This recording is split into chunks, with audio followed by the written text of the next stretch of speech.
RMS Titanic इतिहास का वह नाम है जिसे सुनते ही रोमांच और रहस्य की सिहरन महसूस होती है। यह विशाल समुद्री जहाज 10 अप्रैल 1912 को इंग्लैंड के साउथहैम्पटन बंदरगाह से अपनी पहली यात्रा पर रवाना हुआ। लोग इसे अड़ूबने वाला जहाज कहते थे। इसकी भव्यता ऐसी थी कि मानो कोई तैरता हुआ महल समुद्र की लहरों पर शान से आगे बढ़ रहा हो। अंदर आलीशान कमरे, भव्य भोजन कक्ष और चमकदार झूमर, सब कुछ सपने जैसा था। लेकिन समुद्र की गहराइयों में कुछ और ही कहानी छिपी थी। 14 अप्रैल 1912 की रात ठंडी हवाएं चल रही थीं। जहाज उत्तरी अटलांटिक महासागर के शांत जल को चीरता हुआ आगे बढ़ रहा था। अचानक पहरेदार की घबराई हुई आवाज गूंजी, आइसबर्ग सामने है। सब कुछ ही पलों में बदल गया। कप्तान एडवर्ड स्मिथ ने जहाज मोड़ने का आदेश दिया, लेकिन बहुत देर हो चुकी थी। एक भयानक झटका लगा और बर्फ की विशाल चट्टान जहाज के किनारे से टकरा गई। शुरुआत में किसी को अंदाजा नहीं था कि यह टक्कर कितनी भयावह साबित होगी। संगीत बजता रहा, लोग हंसते रहे, लेकिन धीरे धीरे सच्चाई सामने आने लगी। जहाज के निचले हिस्से में पानी भरने लगा था। घबराहट फैलने लगी। लाइफबोट कम थी और यात्रियों की संख्या बहुत ज्यादा। ठंडी रात में चीखें और अफरा तफरी का माहौल बन गया।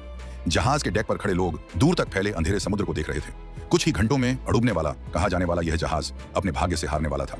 15 अप्रैल की सुबह से पहले टाइटैनिक 2 हिस्सों में टूटकर समुद्र की गहराइयों में समा गया। लगभग 1500 से अधिक लोगों की जान चली गई। आज भी टाइटैनिक का मलबा अटलांटिक महासागर की गहराइयों में पड़ा है, मानो वह अपने साथ अनगिनत कहानियां और रहस्य समेटे हुए हों। वर्षों बाद 1997 में बनी फिल्म टाइटैनिक ने इस त्रासदी को फिर से जीवंत कर दिया, जिससे दुनिया एक बार फिर उस भयावह रात को महसूस कर सकी। टाइटैनिक केवल एक जहाज नहीं था, बल्कि मानव घमंड, तकनीकी विश्वास और प्रकृति की असीम शक्ति की कहानी है। उसकी डूबने की घटना आज भी हमें यह याद दिलाती है कि समुद्र की गहराइयों में छिपे रहस्य और शक्ति के सामने इंसान कितना छोटा है।